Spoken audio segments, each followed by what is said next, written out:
Yeah, so I got fired from my last job at the funeral home. Apparently the real terms are burial or cremation and not original or extra crispy. Who knew?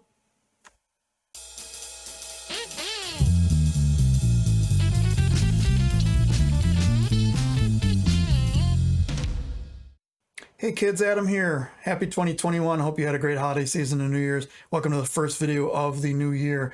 And today we're going to try to bust a myth. Have you ever seen a post about people asking about recording levels for, say, any one of your normal instruments, vocals, guitar, bass, drums, things like that, and they want to know how hot you should record, or they say, hey, my recording levels are really low, what should I do? And you see all sorts of different advice. You see people say, oh, record whatever, it doesn't really matter, gain staging is a myth. You see people like me say record at negative 18 dB because that's your digital sweet spot. That's the spot where you want to do things and for the best possible gain staging. And you see people who say record as absolute hot as possible. Get it right to peaking and then back off just a little bit and that'll be your best possible sound. I'm here to bust that myth. My feelings are, in the digital world, it does not matter. It does not matter what level you record at, because you're taking a digital signal. You can boost and you can lower that volume whatever you want. In the analog world, back millions of years ago, before, maybe not that long ago, but maybe hundreds, tens, a while ago, all they had was analog gear. There was no such thing as this digital world that we live in. There were no computers. Everything was recorded to tape. And there were a lot of analog gear that when you push the level even above 0 dB, it started to actually sound really good. It would sound warm. It would sound analog-y. That's not a word. I use the word analog goodness. That's probably not a good term, but that's what I got. It's basically when you saturate or compress, and saturation is really the word for it. What happens to your analog gear when you push it? It adds natural harmonics, natural distortion, natural compression, and it just makes it sound better. However, in the digital world, there is this ceiling at 0 dB, which is, if you go over that, it's called clipping. And in the digital world, it sounds pretty bad. I have a video that I did actually for my soccer friends about clipping and input gain and things like that I'll put a link to this corner. We'll go with this corner. And you can see what happens when you clip in the digital world. It sounds terrible and you can't fix it. But what we've also noticed over the years is that the actual level you come in at doesn't matter. If you're using, assuming you're using 24-bit, assuming you're using modern bit rates and sample rates, I'm going to assume you're not doing anything crazy. You're not stuck in the 16-bit world when you're recording. You're not doing like 8-bit video game recording. I know that's a thing that exists out there. I'm talking about your standard interface. You plug it into your computer. There's, you have PreSonus and Focusrite is probably the most popular. I run Steinberg interfaces just because I like them. Behringer, there's probably a dozen different interfaces from the $100 to say $800 level that all fall into this category. They're all considered digital. You plug them into your computer. It's an interface. It's all what we use at home. It's what we use. Even some of the studios are using these types of interfaces. Now, before we get started, I know some of you are going to say, well, it absolutely matters because you want to run your analog gear as hot as possible. That I agree with. If you have an analog preamp that maybe works better if it's saturated, you definitely want to run that at we'll call it optimal gain, which may be anywhere from negative 18 up to as hot as possible, or even pushing it a little bit. All right, so how do we test this? I want to do two different ways. I want to do a tone generator or a sine wave generator, and then I want to actually play a bass line, just because that's what I do, and why shouldn't I play a bass line? However, in order to really test if this is true, essentially my theory is going to be I record it in of multiple levels, and then after I get the tracks recorded, I change the volume on them and do a null test. Null test is if I take one track, duplicate it, flip the phase. If it's exactly the same, they'll cancel each other out and there won't be any noise. If I play the same bass part two different times, there's no way any human can play exactly the same part exactly the same way twice. So the null test won't work. So what I'm going to do is I'm going to record this and I'm going to use another machine and another interface to send the output into my interface's input. Let's jump over to Reaper and we'll get started. All right, we're over here in Reaper. First thing I want to do is add a new track and get my tone set up. So if I add the new track, click on new effects, type in tone. I want the JS tone generator. And then I'll mute the track so you guys don't get killed by that sound. Let's lower this to say 200. And now it's a lower tone just so it's not as high pitched. Next, I want to do insert and I want to get a click source in here. So when I sync these up, I need something to sync up the tracks on. And the click source is pretty much, you know, like the same as doing a clapping before doing a video. If I do that, I only want one measure of the click source. So if I go to the beginning of the project, if I right click on my record arm button, do record output none, it will, or output mono, it won't take any inputs from my interface. Instead, it'll just take what's on the track. Then after that, I want to actually arm this. So I click on the record arm, it turns red. I want to unmute this, hit the record button or Control R, and let it go.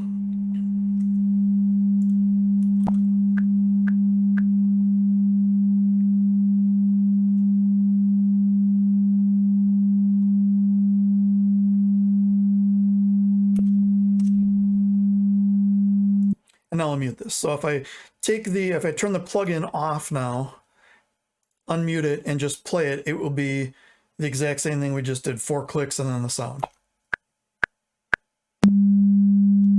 What I can do here then, now that I have this plugin off, if I duplicate this track and we play both of them, let me pull the volume down just a little bit so it's not overpowering. It's going to be the same exact thing. But if I flip the phase on one of them, we should have no sound at all. And that's because the phase is exactly the opposite. So to prove that that actually works, you can't see the waveform. If I zoom in on the waveform here, it's going to look exactly the same because the flip phase doesn't affect the actual wave. If I right click on this track, do render freeze tracks as mono, and then delete the original, now you can tell that these tracks are exactly opposite phased. When one goes up, it goes down. The other one goes down and it goes back up. And if I were to go back to play these, because they're completely flipped phase, you won't hear anything at all. Now, if I flip the phase on this, it'll come back. All right, all that stuff out of the way. The next step is I'm going to take this file over to my laptop and I'm going to play it through a second interface into the output of the interface into my input of my regular interface and record the track. And that way I have the same source. So do this fancy snap thing. All right, off camera here, and you'll have to trust me on this. I don't have a mobile camera. I have a laptop connected to a different Steinberg interface. That was my first one before the URRT4. It's the UR22MK2. Great little interface, 2-channel. Highly recommend it. It was about 150 bucks or so. And the output, I'm using one of the mono outputs on that interface into one of the inputs on my main interface. So if I create a new track, choose the interface to input 3, record arm, and if I play this from my laptop here, you'll see that we have a signal. I want to get the signal down pretty low. We'll shoot for like negative 20, 24 maybe, and play this. Apologies for the sound because it's not going to sound great. It's going to sound like a tone. But if I turn the output on my interface down,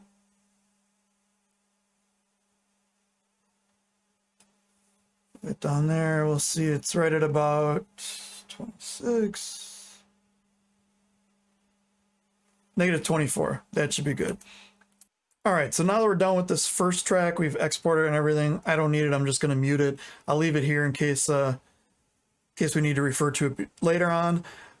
What I want to do is turn on the metronome so that I have a click source. I don't have a MIDI clock to sync these things up or anything like that, so I have to do it by vision and by ear. What I will do is I'll hit record on the desktop, get 4 clicks going, hit play on the laptop, and then I'll have to do a little bit of lining up, but I can zoom in on that and line them up. And with a staccato note like a click, it'll be really easy to do. So here we go.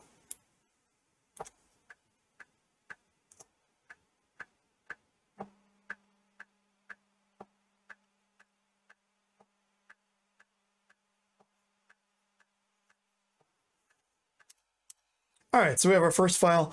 Next step is to get a few more of these. The method I'm going to do is unselect record arm, right click, do duplicate, delete out the wave, record arm this one, and then play the sound from my laptop and get the levels set up. And here I'm going to go up to -18 for this one. So we play this and then turn the output up to,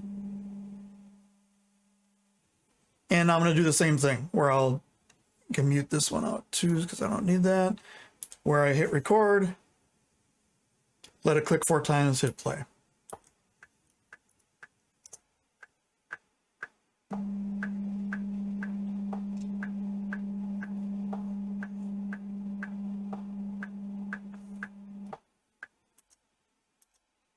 All right, you guys are seeing how I'm going to do that. I don't need to let the recording go and talk my way through doing the other two, but what I'm going to do is I'm going to do one at -12, one at -6. I'll see you back here in just a little bit.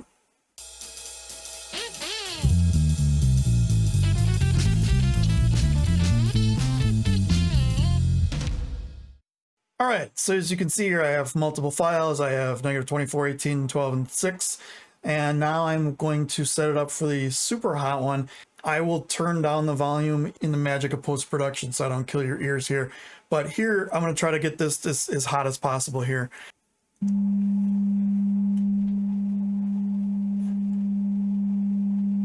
You can see it going right up to 0.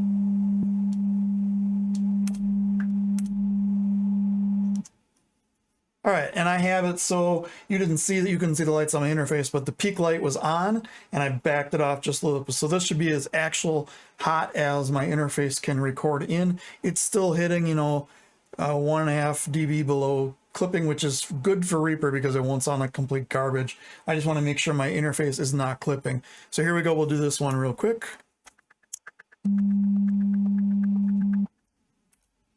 And yeah, you can see these wave files. So if my source is up here, we can get rid of that. So here we have -24, -18, -12, -6, and the absolute hottest one possible. And if we expand these wave files out, you can see that it's just a complete brick wall here. All right, the next thing I want to do is line these all up. And what I'll do is I'll go to the second beat here. And as you can see, I've missed these pretty badly.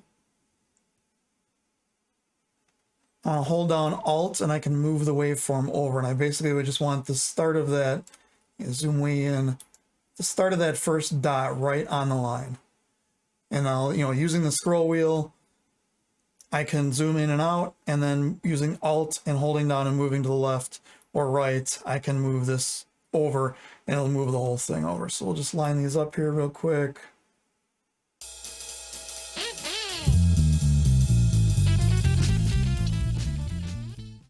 What I want to do is I want to pick a volume and I want to essentially volume match these things, because if I do a null test now, one's going to be a higher gain than the other, it won't really matter.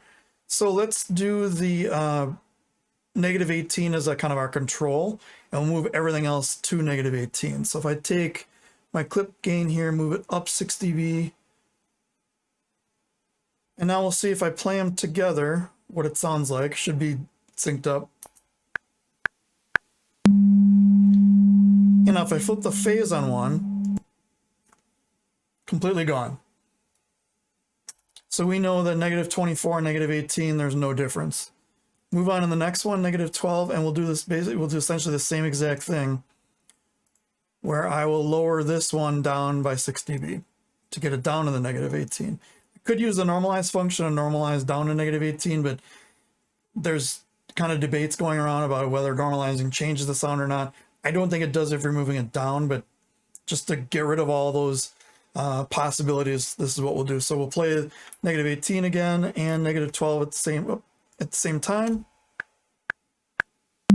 And I'll flip the phase on the -12, and they cancel each other out perfectly.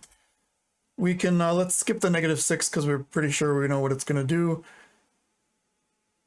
And let's lower the hot one down. I'll kind of do this by ear, or by eye here. and I'll solo negative 18, and I'll solo the hot one out, and we'll play them. Then I'll flip the phase on the hot. And you can still hear a little bit.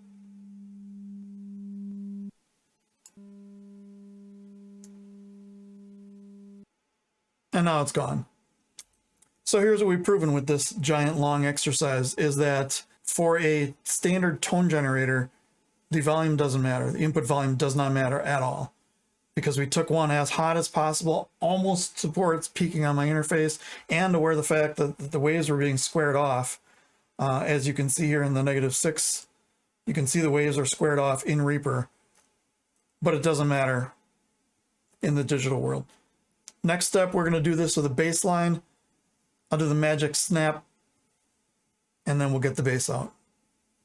All right, I got my recording level set up to just about -18 dB, as you can see here. You know, depending on how hard or how soft I play, it's going to change. This is just a riff from a song idea that I'm working on, and let's see what we got here. All right, here we go.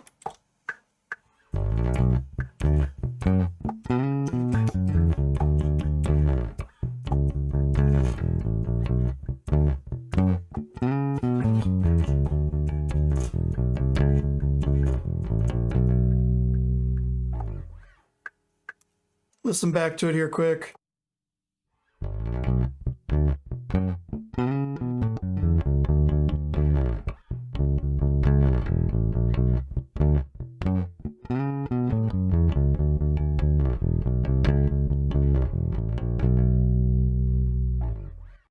That should do for now. What I do want to do is I want to add a click source to this, which is going to probably kill my little slide here, but move this over and insert click source, and then I want to trim this all the way back. Let's do some quick. All right, see what that sounds like.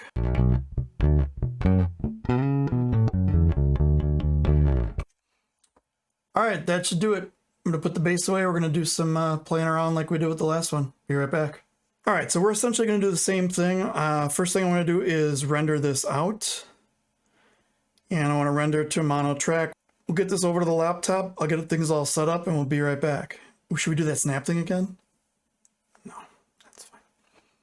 All right, we're going to do basically the same thing we did for the tone generator. Create a new track here. We'll call it -18. Record arm it, choose my correct input, and I'm going to play it from the laptop and get my input gain set up so it's peaking right around -18. So here we go.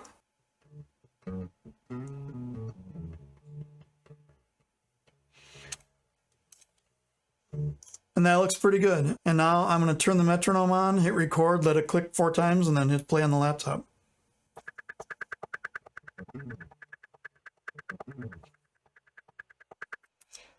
All right, and if we play it back, it should sound pretty much the same. Turn the metronome off for this.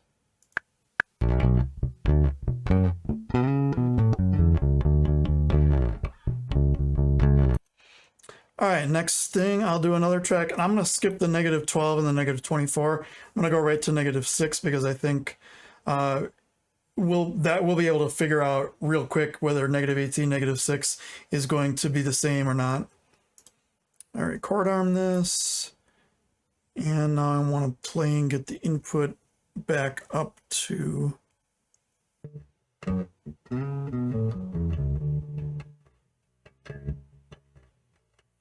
All right, and then here we go, hit record.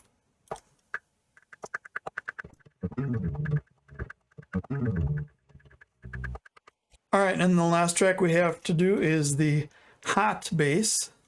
Get this set up here. And I'm looking away right at my peak meter on the interface because I want to get it and see it's peaking and just back off a little bit. I'm not looking at Reaper at all on this.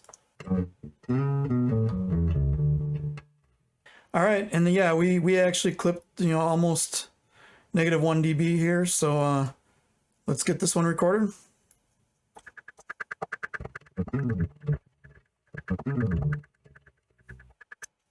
So what you're probably going to tell me is, hey, Adam, to me, it sounds better the louder you play it. And yes, that's actually true. It's been proven, you know, science, mystery, magic, that the louder something is, the better it's going to sound. If you want to do a trick on this, tell one of your bandmates that you found this new EQ that makes things sound better. Take the same exact mix of your song, turn it up by 2 dB, don't make any other changes, and play it for him. But don't let him look at Reaper. Just play the files, and I guarantee you he'll tell you the 2 dB louder one sounds better, and then you can blame it on the new EQ you found, which is actually just your volume knob. So what we need to do here is get these lined up. I'm going to move the source out 1 measure, and then I'm going to key in off this second note here. And basically the same thing I did before. Hit, hold on Alt, move it over, zoom way in.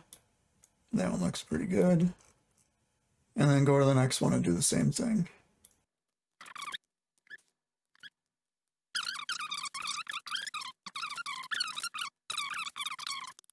All right, so what we want to do is we want to first compare the original signal to the -18 dB signal.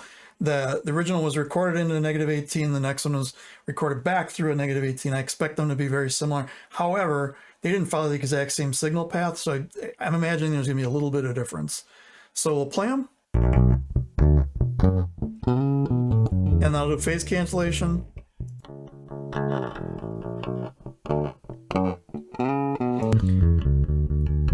And that's kind of expected because of the fact that the signal path is not the same. What we really need to compare is 2 things that came through the exact signal path, which was laptop through that interface output into the new interface. So the -18 and the -6 will be a much better test. I'm going to just try putting this down to -12. I know it's probably not exact, but we'll see what it sounds like. So here's the -18 track and the -6 track. Now we'll flip the phase.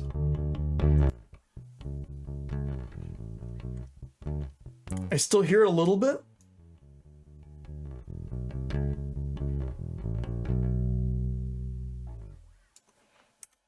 And I think if I adjust the volume a little bit here,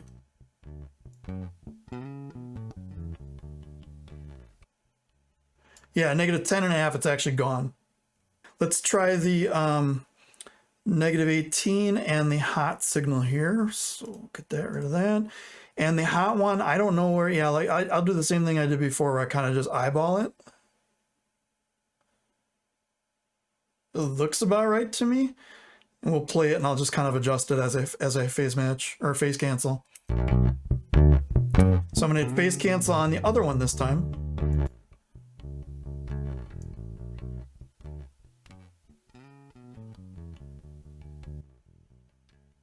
And there it is. So what do we do here? What did we actually accomplish with this whole mess? What we have proven is that the recording level that you record into your interface does not matter.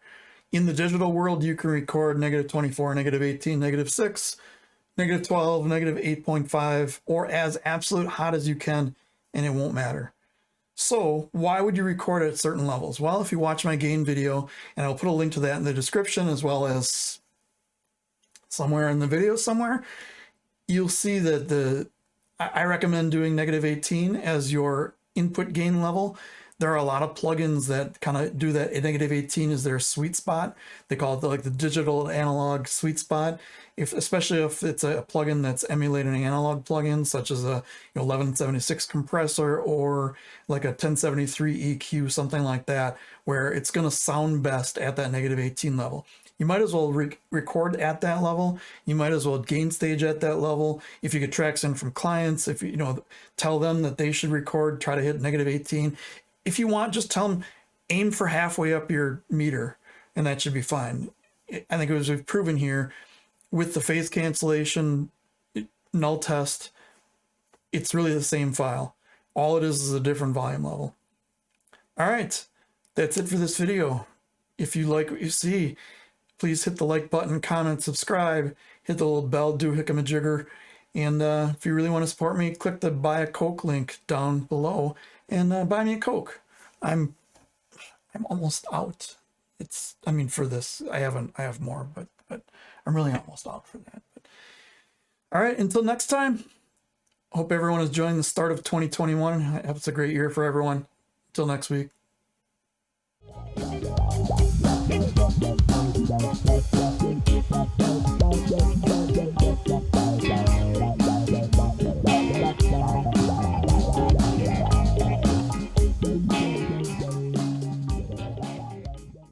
Yes, I do have a different chair for playing bass versus working on my desk because this chair has arms on it, which is really cool and all, but hard to play bass on.